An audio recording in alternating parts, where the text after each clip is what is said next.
नाही, कारण मी विद्यमान खासदार आहे. आता ते माझ्यासमोर उभारले. त्यामुळे व्यक्तींनी कुठला पाठिंबा दिला नाही, पक्षाने मला पाठिंबा दिला. पक्षाचं बळ हे यावेळी मागच्या वेळेपेक्षा वाढलेलं विजय मोदींचं आहे. त्यामुळे पुढच्या काळामध्ये सत्ता केंद्रामध्ये मोदींच्या नेतृत्वाखाली सरकार स्थापन होणार आहे. राज्यामध्ये सुद्धा महायुतीचं सरकार पुढच्या काळामध्ये येणार आहे.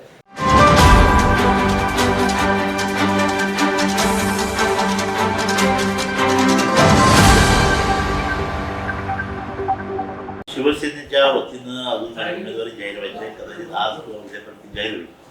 या निवडणुकीला उभारत असताना या मतदारसंघामध्ये काय मी पहिल्यांदा उमेदवार म्हणून उभा राहणार नाही. 2014 साली मी एकदा उभारलेला आहे, तेव्हा माझा पराभव झाला होता. त्यानंतर 2019ला मी मोठ्या मताधिक्याने विजयी झालो. नंतर तिसऱ्यांदा या विभागाची उमेदवारी करतो. ही उमेदवारी होत असताना 3 वेळा ज्यावेळी मी उभारलो त्यावेळी या सगळ्या गावातल्या सगळ्या गावांना मी जाऊन आलेलो आहे. माझा प्रत्येक गावाची संबंध आहे, परिचय आहे, तिथल्या विकास कामांच्या अडचणीची सुद्धा जाणीव आहे. आणि या 2.5 वर्षामध्ये 5 वर्षामध्ये मुख्य मी खासदार झाल्यानंतर पहिल्या 2.5 वर्षामध्ये काही नैसर्गिक आपत्ती आले, काही अडचणींना तोड द्यावं लागलं. त्यामध्ये प्रामुख्यानं कोल्हापूर जिल्ह्यामध्ये अतिवृष्टी झाली. 2 वर्ष सलग अतिवृष्टी झाली आणि त्यातच जागतिक महामारी कोरोना आला. त्यावेळी असलेले मुख्यमंत्री उद्धव ठाकरे साहेबांचं सुद्धा ऑपरेशन त्या काळामध्ये झालं आणि परिणामी 2.5 वर्षामध्ये फारसा निधी त्या मतदारसंघामध्ये मी आणू शकलो नाही. आणि मग नंतरच्या काळामध्ये शिवसेनेत झालेलं बंड, त्यामध्ये एकनाथ शिंदे साहेबांनी केलेलं बंड, त्यांच्या नेतृत्वाखाली मी काम करण्याचा निर्णय ज्यावेळी घेतला त्यावेळी या विभागाला भरभरून निधी देऊ अशा पद्धतीचा शब्द त्यांनी दिला. आणि आज निवडणुकीच्या निमित्तानं मला सांगितलं पाहिजे, या विभागामध्ये कधी नाही इतका मोठा निधी राज्य शासनाच्या माध्यमातून आला, केंद्र शासनाच्या माध्यमातून आला. कोल्हापूर जिल्ह्यामध्ये अनेक वर्ष प्रलंबित असलेला, विशेषतः सगळ्यांच्या भावना तिथं उठलेल्या आहेत, तो महत्त्वाचा प्रश्न होता. तो म्हणजे कोल्हापूरचं विमानतळ हे सुसज्ज झालं पाहिजे. कोल्हापूरहून रोज आपल्या केंद्राला म्हणजे मुंबईला जोडणारी विमानसेवा सुरू झाली पाहिजे. ही विमानसेवा सुरू झाली. तिरुपतीसह हैदराबादसह बेंगलोर असणारी विमानं आणि अहमदाबादसाठी विमानं चालू झाली. काही कारणांनी ती बंद झाली असली ती पूर्ववत होती आणि पुढच्या काळामध्ये दिल्लीला थेट जाणारी विमानसुद्धा होईल. मोठी टर्मिनल बिल्डिंग आता एअरपोर्टची झालेली आहे. नॅशनल हायवे जो 4 पदरी होता तो आता 6 पदरी झालेला आहे, त्याला सुद्धा निधी आलेला आहे. त्याचबरोबर प्रचंड असा निधी रस्त्यांच्या जाळ्यासाठी आला. उदाहरण द्यायचं झालं तर संकेश्वर टू आंबोलीचा रस्ता तो आता 4 पदरी झालेला आहे. मोठा निधी तिथं लागलेला तो आता पूर्णत्वाकडे गेलेला आहे. त्याचबरोबर कोल्हापूरून जाणारा गगनबावडा रस्ता, त्यासाठी 129 कोटी रुपये राज्य सरकार केंद्र सरकारच्या माध्यमातून आली. तो रस्ता सुद्धा आता पूर्णत्वाकडे जातोय. कळे बाजारभावावर जाणारा सुद्धा रस्ता केंद्र शासनाच्या माध्यमातून झाला. आणि त्याचबरोबर जो नॅशनल हायवे हैदराबादहून रत्नागिरीला जातोय त्याचंही काम सुरातून सुद्धा माझ्या मतदारसंघातून काही भाग त्याचा जातोय. या मतदारसंघामध्ये असलेले सिंचनाचे अनेक वर्षाचे जे प्रलंबित प्रश्न होते ते सुद्धा सगळे मार्गी लावण्यामध्ये मला यश आलं. राज्य शासनाकडे, केंद्र शासनाकडे, विशेषतः राज्य शासनाने मोठा निधी दिला आणि अपूर्ण असलेले सगळे जे प्रोजेक्ट होते, उत्सर्गी प्रोजेक्ट आता पूर्ण झाला, सरपण आला, आता पूर्णावस्थेत गळत चाललेला आहे.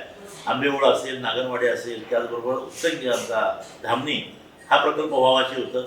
आता धामणीची घळभरणी होण्यावरती इतका निधी शासनाने दिलेला आहे आणि म्हणून सगळ्या सिंचन प्रकल्पांची पूर्ती त्या 5 वर्षांमध्ये करण्यामध्ये आम्ही यशस्वी झालो. या पद्धतीचं 5 वर्षामध्ये कामकाज झाल्यानंतर प्रत्येक गावासाठी एक मोठा निधी राज्य शासनाकडे, केंद्र शासनाकडे मिळाला. त्याचा उपयोग माझ्या मतदारसंघामध्ये होतोय. आणि मग माझं म्हणणं आहे की ज्यावेळी UPAचं गव्हर्नमेंट होतं 2004 ते 2014 त्या 10 वर्षामध्ये झालेलं काम आणि 14 पासून मोदीजींच्या नेतृत्वाखाली असलेलं NDAचं गव्हर्नमेंट आणि 24पर्यंत काम बघितलं तर प्रचंड असा निधी या कोल्हापूर जिल्ह्यामध्ये आला. कोल्हापूर जिल्हा हा विकासाकडे वाटचाल. ते माझ्या समोर कोण उभारले हे बघून मी निवडणूक लढवत नाही, कारण मी विद्यमान खासदार आहे. आता ते माझ्यासमोर उभारले आणि राजे आहेत आणि मंडलिक आहेत हा विषय इथं नसतो. इथं 2 आघाड्या, 2 युती इथं एकमेकांच्या विरुद्ध उभ्या टाकलेल्या आहेत. त्यामध्ये मोदीजींच्या नेतृत्वाखाली जी माहिती झालेली आहे त्याच्या वतीनं मी उमेदवार होणार आहे. आघाडी जी केलेली आहे त्या विरोधात त्याचे महाराज साहेब त्याचे उमेदवार आहेत. त्यामुळे हा व्यक्तींचा लढा नाही, 2 विचारांचा हा लढा आहे. आणि निश्चितपणानं विकासाकडे जाणारा ही आमची युती आहे, ह्यालाच भरभरून लोक मत देतात. नाही, व्यक्तींचा सपोर्ट नव्हता आमच्यात फार मोठं म्हणण्यात अर्थ नाही, कारण या व्यक्ती सुद्धा पक्षात अडकलेल्या आहेत. आणि मी मागच्या वेळी सुद्धा शिवसेना भारतीय जनता पक्षाचा उमेदवार होतो. बट्टी पाटलांनी मला पाठिंबा दिला होता. यावेळी सुद्धा मी शिवसेना भारतीय जनता पक्षाचा उमेदवार आहे आणि आता राष्ट्रवादी यामध्ये जादा आली आहे. मुन्ना माडिक साहेब त्यावेळी राष्ट्रवादीमध्ये होते, आज ते शिवसेना भारतीय जनता पक्षाचे राज्यसभेचे खासदार आहेत. त्यामुळे व्यक्तींनी कुठला पाठिंबा दिला नाही, पक्षाने मला पाठिंबा दिला. पक्षाचं बळ हे यावेळी मागच्या वेळेपेक्षा वाढलेलं आहे. नाही नाही, आपण व्यक्तींच्या संदर्भात बोलत आहात तर ही सगळी माणसं जी आहेत प्रमुख नेते हे कुठल्या ना कुठल्या पक्षाशी संबंधित आहे. हसन मुश्रीफ साहेब पालकमंत्री आहेत, ते राष्ट्रवादी पक्षाचे आहेत आणि युतीतले एक प्रमुख घटक आहेत. संजय राजे घाडगे ते सुद्धा शाहू कारखान्याचे प्रमुख आहेत, त्याचबरोबर या शिवसेनेचे आमच्या युतीतले प्रमुख घटक आहेत. आणि म्हणून हे सगळ्याच व्यक्तींची नावं घेण्यापेक्षा त्या सगळ्या पक्षांच्या प्रमुखांचा मला पाठिंबा आहे. आणि म्हणून व्यक्तींचीच नावं घ्यायची झाली तर तुम्हाला शेकडो नावं सांगू शकतो, कारण मी जिल्हा परिषदेमध्ये अध्यक्ष म्हणून काम केले. त्याच्या आधी 2 वेळा मी जिल्हा परिषदेमध्ये निवडून आलेला आहे, बांधकाम आरोग्य खात्याचा सभापती राहिलेला आहे, पक्षप्रमुख राहिलेला आहे. आणि माझ्या 3 वेळेच्या टर्ममध्ये जे जिल्हा परिषद सदस्य होते ते आज सुद्धा त्या त्या भागातील प्रमुख नेते आहेत. त्या सगळ्यांचाच पाठिंबा मला मिळतो. प्रमुख सगळ्या इच्छा पूर्ण करायच्या असतील तर केंद्रामध्ये आणि राज्यामध्ये एकाच विचाराची सत्ता असणं आवश्यक असते. सुदैवानं या 5 वर्षामध्ये ती सत्ता होती. या पुढच्या काळामध्ये सुद्धा 2047 पर्यंत विजन मोदींचं आहे. त्यामुळे पुढच्या काळामध्ये सत्ता केंद्रामध्ये मोदींच्या नेतृत्वाखाली सरकार स्थापन होणार आहे. राज्यामध्ये सुद्धा महायुतीचं सरकार पुढच्या काळामध्ये येणार आहे. केंद्र आणि राज्य शासन एका विचारात चालणारे असल्यामुळे भरभरून निधी आम्हाला मिळणार आहे. दुसऱ्या बाजूला मात्र कुठल्याही सत्तेमध्ये येण्याचं कुठल्याही सूत्रात शक्यता नसल्यामुळं विकासाच्या दृष्टीनं त्या बाजूला मत दिलं तर मला वाटते कोल्हापूरच्या विकासाच्या विरोधात ते मत असणार.